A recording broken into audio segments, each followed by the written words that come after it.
Ay mga apo, another delivery from a Facebook page called Flipay. Halaman ni Plants by Flipay. Ayan o, logo nila, kaya lang di ko maitagilid eh. Sorry, pero ibang cellphone ang gamit ko ngayon, so bear with me, medyo naninibago ako kasi yung isang cellphone ko is nag-edit siya mag-isa. Kaya ito ang gagamitin natin ngayon. Kaka-deliver lang nito this day. I-open natin. Excited ako dito kasi kakaibang mga plants to, not the common gymnocalycium, which is yung kalaikagay ko naman binibili yung iba nun. But anyway, let's see. Teka, unbox ko muna. Post ko lang muna ha. Nakula pala ito. Okay, dito tayo sa first box. Ayan na, na-unbox na ng Lola. Ilang kaya laman ito? Dinalawan nilang deliver kasi sinama nila yung pot. I don't usually recommend them to bring their pot sa akin. Alam mo ba sa mga seller na to, no? Tigas ng ulo niya. Sabi na hindi ko kailangan ng paso. Kasi talagang hindi ko nagagamit. Naku, ang laki! Ang laki! Alam nyo, parang ito yung free na binigay niya sa akin. Ito pa talagang free ang nauna kong buksan. Ang laki! Parang kumbaga sa mother plant na to, Diyos ko dahi. Teka, post ko muna, bagbabalatan ko muna lahat, tapos isa-isahin natin ha, okay? Okay guys, so simulan na natin ang pagdidescribe ng bawat isa. Kasi pangalawang take ko na to, alam nyo nasira yung video para bumilis-bilis yung ganun. Sabi ko nga sa inyo, hindi ko pa kabisado tong cellphone na to eh. But anyway, ang una nating titignan ay yung Euphorbia francosi. Teka, ito yung guys, oh. Yan. Alam nyo ba, guys, kung magkano i-attach? Diyos ko dahi. This is 1K. Pero, okay naman, sulit naman yung presyo niyan, guys. Pag nakita nyo kung gaano siya kaganda sa personal, sulit yan. Talagang mamahalin yung mga ganito, guys, eh. Kasi, very rare pa sila sa market. Talagang very slow growing talaga sila. Ito naman, yung tinatawag nating Dorstinia. Ito medyo marami na to. Kaya medyo mura-mura na to, guys. This is Dorstinia crispa. Yan. Ang ganda, guys, oh. Tapos, ayan, may flower siya, oh. Nakita nyo? Ayan, flower niya yan. Ito. Yan, flower niya yan. Ang cute, no?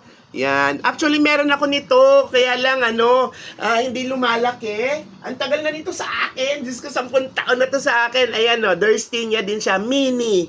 Yan. Ang hirap din palaki. Pero tingnan nyo, halata namang matanda kasi ang laki-laki na ng tawag dito, Caudex. Yan. Teka, next. Teka, natuloy ako. Tawag nito, napaos na. Euphorbia decari variegated Spirosticha. Spiro, pagka ito yon yan. Kamag-anak ito nung isang alaga ko rin na ang tagal-tagal na rin sa akin. May mga anak pa siya, guys, Yan, ito medyo murayta na to ng bahagya. Pero hindi ganun kamura, ha. Mahal-mahal na rin, ha. Ito talaga ni-request ko sa kanya kasi ito ang kamag-anak niya, guys, Ang tagal na nito sa akin, guys. Tignan niyo naman yung codex niya, hitik na hitik na. Actually, napaanak ko na rin to. Marami na to naging anak. Ayan, mahal na to. Kasi may codex na. Pag may codex na, guys, ibig sabihin, majonda na yun. Tapos, next is yung meron kasi akong 1 set na gymnocalycium na binili sa kanya, 4 na piraso na 1 set binibenta niya. Set by set, ang daming murang ganito, guys, sa kanya. Punta kayo doon sa page niya. It's your Flipay page. Yan. Basta type nyo lang Flipay, makikita nyo kaagad kahit huwag nyo yung plants by. Pero mas maganda kung may plants by. Ang daming murang gymnocalycium, halos pamigay niya na nga lang ang presyo. Tapos, ano pa? Ito, Dorstinia Horwoody Hybrid. Pag sinabi mong Dorstinia, siguradong may codex yan. Ayan, Ang cute, no? May anak na siya doon, Ang cute-cute kaya. Kaya lang medyo nasira yung dahon niya sa pagkakabalot. Pero anyway, mabubuhay pa naman yan. Tapos, meron tayong tinatawag na Dorstinia brevifolia.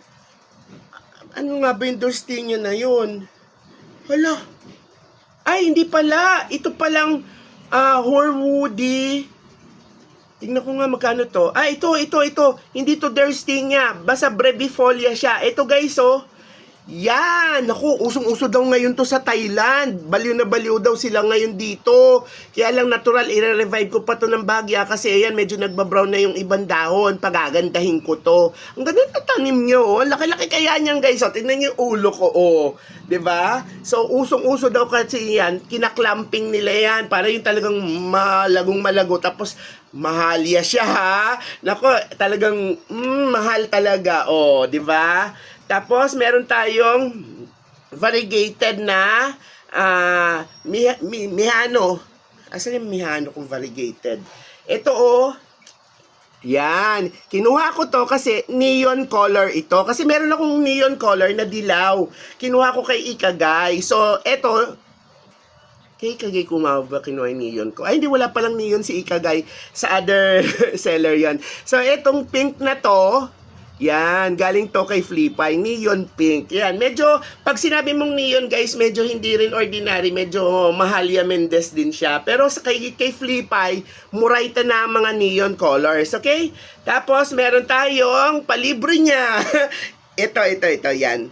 Nilibre niya ako ng isang Mihano. Yan, di ba? And if you like this kind of video, guys, na nagre-review at nag-a-unbox ang lola ng kanyang mga plant haul like this, yan, please do like, share, and subscribe to your Lola's channel and hit that notification button para sa mga susunod nating unboxing at bisitahin ninyo ang Plant by Flipay. And if kayo'y nasa ibang platform, please also visit. It's still your Lola with an H, L-O-L-A-H, Bong Lim, or at Lola Bong Lim, kahit saan yan. Basta type nyo lang yan. Here's saying na, happy plant, happy life. Di ba?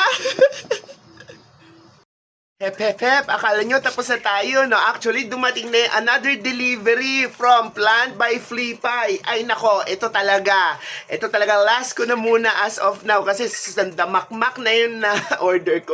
Medyo malaki-laking pera na rin na gastos ko, pero hindi pa natin sure. Wala, sinasabi lang ng lola eh. Pero this one talagang nagko-collecta din ako nito. This is what you called aloes. Mga family ng arrows. At tignan nyo, ang ganda-ganda. Alam nyo, hindi ko alam kung anong pangalan eh, pero tingnan natin dito ha. Wala naman kasi nakalagay, basta nakalagay lang Aloe TCT 329. So this one cost me around mga 1,000 plus din. O bahala na kayo kay Madam Flipay kapag ka nagla-live yan, doon kayo bumili. Pero pwede kayo bumili doon sa site nila, may mga pinopost yung mga item doon na pwede nyong i-mine. Tingnan nyo naman, ang ganda-ganda oh. Tingnan nyo yan, oh. Diba? Kasama na yung pot, diba? Hindi na kayo mamumblema. Tapos, meron pang isa. This one is also a form of aloe. Kaya medyo dehydrated siya. Napansin ko medyo dehydrated kasi siguro medyo pinatuyo nila dahil i-deliver. Alam nyo naman, kailangan pag di-deliver mga halaman na ganito, kailangan medyo tuyo yung lupa tsaka tuyo din yung plant para mag-survive siya. Ayan, ang ganda-ganda guys. So this is also pricey plant kasi napakahirap itong i-propagate. Tapos binigyan niya ako ng another bonus which is also, sandali lang. Yan. Medyo na-approach siya. Gymnocalycium. So, guys, gora na kayo pag nagla-live si Madam sa Plant by Flipay. Flipay. O, diba? Masyado sosyal. O, punta na kayo doon at makimine na kayo. Ang importante lang, magsabi muna kayo sa kanya na bago kayo, para at least, i-PPM nyo siya para maka-join na kayo lagi sa pagmamine. Okay, maraming salamat mga po.